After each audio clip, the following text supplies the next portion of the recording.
Bonsoir à tous et à toutes. Je vous propose de tenter l'aventure de l'écriture. Vous verrez, c'est un lieu magnifique. On est là et pas tout à fait là, à la fois extrêmement lucide et dans l'abandon le plus complet. Le réel, la rêverie, ce qui est advenu, ce qu'on projette, toutes les frontières deviennent poreuses.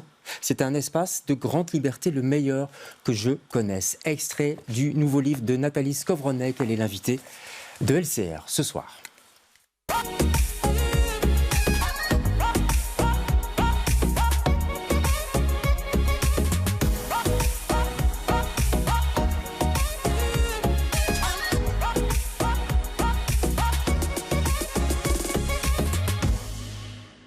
J'aime les gens qui doutent, les gens qui trop écoutent leur cœur se balancer. J'aime les gens qui disent et qui se contredisent sans se dénoncer. J'aime les gens qui n'osent, parfois ils nous semblent capables de juger. J'aime les gens qui passent, moitié dans leur godasse et moitié à côté. Oh, j'aime leurs petites chansons, même s'ils passent pour des cons. J'aime ceux qui paniquent, ceux qui sont pas logiques, enfin pas comme il faut. Ceux qui avec leur chaîne, pour pas que ça nous gêne, font un bruit de grelot. Ceux qui sans oriflamme, les daltoniens de l'âme ignorent les couleurs. Ceux qui sont assez poires pour que jamais l'histoire leur rende les honneurs. Oh, j'aime leurs petites chansons, même s'ils passent pour des cons. J'aime les gens qui n'osent s'approprier les choses et encore moins les gens. Ceux qui veulent bien être qu'une simple fenêtre pour les yeux des enfants. Ceux qui n'auront pas honte de n'être au bout du compte que des ratés du cœur, pour n'avoir pas su dire délivrez-nous du pire et gardez le meilleur. Oh, j'aime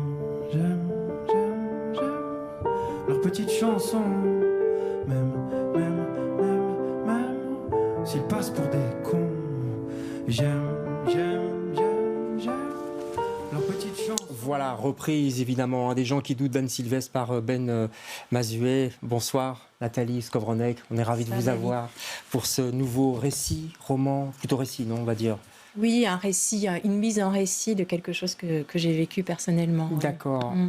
Et alors, si j'ai passé les gens qui doutent, vous connaissez sans doute hein, la chanson, en tout cas l'original de cette chanson, c'est parce que je trouve qu'il y a plein de choses dans ce livre, mais il y a aussi le doute de la narratrice, donc vous, quelque part derrière, par rapport à ce qu'elle est, à ce qu'elle vit. Donc, elle est invitée pour donner des cours d'écriture dans on va dire un lieu psychiatrique. Enfin, un centre de jour en psychiatrie, voilà. C'est-à-dire c'est des gens qui ne sont pas... tout à fait normaux, sachant qu'on ne sait pas ce que ça veut dire être normal, mais qui en même temps sont tout à fait autonomes dans leur vie. Oui. Donc, Et elle arrive avec, entre guillemets, ses certitudes, ses livres qu'elle a lus, etc., son bagage intellectuel, culturel, et puis tout doucement, le doute va justement s'immiscer, je trouve. Oui. En fait, elle arrive avec beaucoup de peur, mais comme elle ne sait pas quoi faire avec ses peurs et avec ses doutes, elle transforme ça en quelque chose de plus solide, de plus volontaire. Elle beaucoup travaillé, beaucoup préparé, essayer de réduire autant que possible la zone d'imprévu. Mais ça ne marche pas. Mais ça ne marche pas. C'est des lieux très, très particuliers dans lesquels on est immédiatement désarmé. Ouais. Et donc toute cette carapace va complètement d'abord s'effriter et puis s'effondrer. Face à quoi? Face au témoignage, vous l'avez vécu, hein, au témoignage des gens qui sont en face d'elle, puisque vous leur proposez d'écrire sur un sujet ou même sur leur vie, et petit à petit, effectivement, les murs vont tomber, ils vont sortir plein de choses. Oui. Il y aura même, ça va être terrible parfois. C'est le principe de ce genre de lieu, c'est une sorte de psychiatrie alternative où on se dit on va va essayer de trouver autre chose que les médicaments, que la solitude, que les hospitalisations. Et donc, eux se disent, c'est des gens comme à la clinique Laborde qui ont commencé ça, ils se disent on va passer par l'art. Et donc, ils demandent à des personnes dont j'ai fait partie, pour lesquelles la création fait partie de leur quotidien, de venir faire, mais ce que eux savent faire. Donc moi, je viens avec mon bagage d'écriture et d'écrivain, sans aucune... préscience ni connaissance de ce qui va m'arriver là. Ouais. Et j'arrive évidemment pour essayer de leur faire du bien. Et en fait, on n'en sort pas indemne. À la fois, on tombe ensemble et peut-être qu'on peut un peu se relever aussi. Vous dites on tombe ensemble et puis on se relève peut-être. Il faut lire en tout cas le livre pour le savoir. Mais quelque part, ça parle de vous aussi. Enfin, je veux dire, ça se retourne sur la narratrice. C'était tout l'enjeu de la voix des saules. C'est à la fois donner une voix à ces gens qui sont au cœur de nos cités et en même temps dans des lieux assez, si pas fermés, assez retranchés. Donc comment leur donner une voix à eux? Et je ne pouvais pas me cacher moi derrière, parce qu'à partir du moment où il y a une espèce de sincérité qui se met en place, eux me font confiance et s'ouvrent. Je ne peux pas moi rester sur une espèce de surplomb.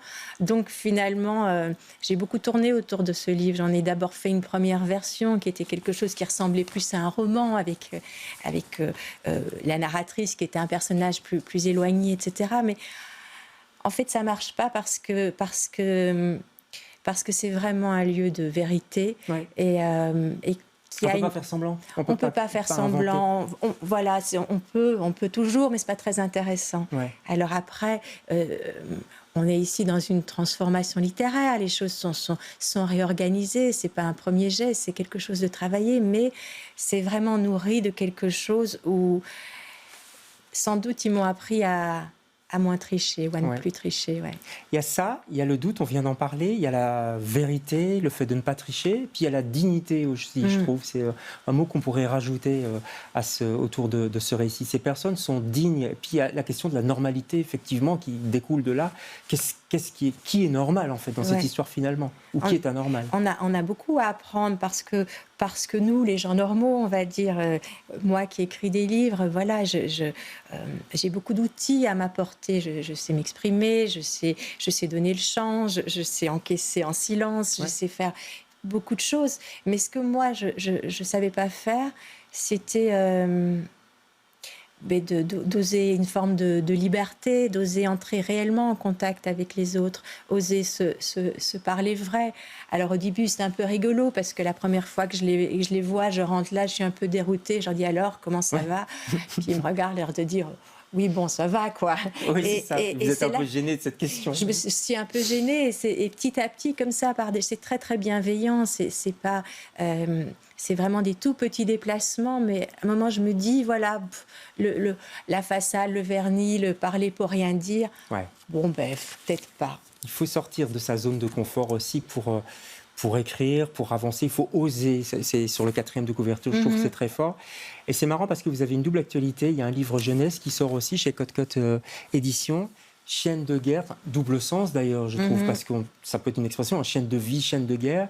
En fait, ça parle vraiment aussi d'une chienne, de la rencontre d'un photographe de guerre en Ukraine, avec une chienne dans une ambiance complètement apocalyptique. On voit, nous on a des bribes de ce qui se vit là-bas. C'est un hommage à un photographe, on peut peut-être voir sa photo d'ailleurs. Oui, c'est Max Levin, j'avais vu passer sa photo, j'avais vu énormément d'images d'Ukrainiens fuyant avec un chien dans les bras, avec ce Maxime, photographe de guerre, qui essaie de récupérer tous les chats errants, qui essaie de les mettre en sécurité.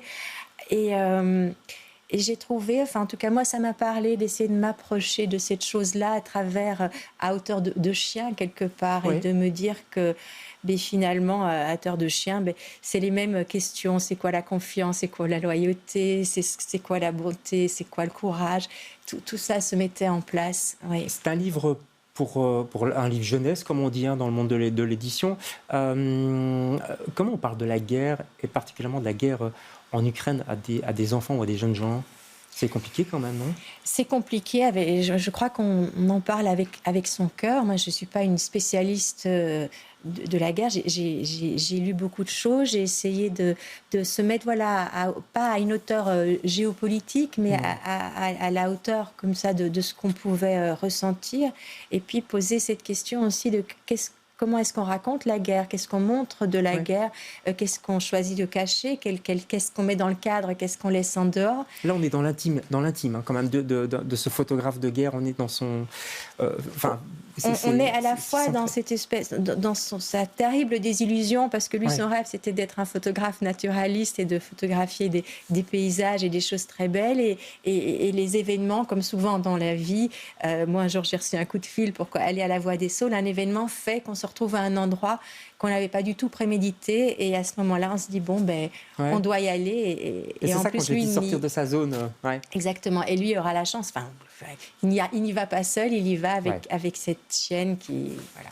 Ouais. Un mot sur les dessins d'Aurélie Wilmé, parce que c'est vraiment un livre que vous avez fait à deux, fabriqué à deux, chez Côte Édition. C'est génial, ces dessins sont géniaux. Un coup de cœur, parce que... On peut les revoir d'ailleurs peut-être. Voilà, c'est vraiment... elle s'est glissée dans le texte avec énormément, je trouve, de sensibilité. On n'est jamais redondante l'une par rapport à l'autre. Elle arrive toujours à se décaler par rapport à ce que j'ai essayé de dire pour apporter son univers, quelque chose de très poétique, un peu plus doux aussi. Donc, je trouve que ça marche bien. Qui va bien avec votre douceur aussi, je trouve, et le contact que vous avez, on le sent aussi dans La Voix des Saules. La Voix des Saules, c'est chez Grasset. C'est sorti déjà, je crois. Il y a 2-3 jours. Il y a 2-3 jours, c'est encore tout chaud. Et celui-ci aussi, Chienne de guerre, chez Côte Édition. Vous avez 2 coups de cœur parce qu'effectivement, vous donnez des cours d'écriture, on l'a dit, on l'a compris maintenant. Et ce sont 2 anciens élèves, c'est bien ça? Alors peut-être le premier. Oui, alors voilà, j'ai demandé une petite faveur. Ce sont 2 livres, c'est Chloé Delchini, Le Lapin, chez Gallimard. Alors Chloé Delchini, en un mot, très rapidement, pourquoi ce coup de cœur? Alors parce que c'est en fait, je peux parler des 2 en même temps, si vous voulez. C'est Sébastien Hauser et une singularité. Ce sont 2 non-belges qui vivent en Belgique, qui ont publié leur premier roman le même jour, et on est d'emblée plein pied dans la littérature. En même temps, ils sont très jeunes et donc il y a des images, il y a une langue, c'est ultra contemporain. On est vraiment, enfin, ça nous donne des vrais petits coups de jeunesse comme ça, de rentrer dans ces univers-là. Et ces 2 fois, ce sont 2 exodes urbains. Chez Chloé Delchini, c'est une espèce d'errance dans la ville à la recherche de quelque chose qu'elle a perdu, d'un passé perdu. Et chez Bastien Hauser, c'est une espèce de fuite en avant dans la ville où il essaye de trouver quelque chose qui sans doute n'existe pas encore. Bon, on va les voir. On va se précipiter sur ces 2 premiers romans, qui sont sortis d'ateliers d'écriture dont vous parlez d'ailleurs ici, sauf que ici c'est quand même assez particulier. Oui, voilà, la vie est faite de plein de strates. Ouais. Et La Voix des Saules, on comprend le titre au fur et à mesure qu'on rentre dans la lecture. Merci beaucoup Nathalie Scovronec. Nous on se retrouve demain avec d'autres invités. Bonsoir.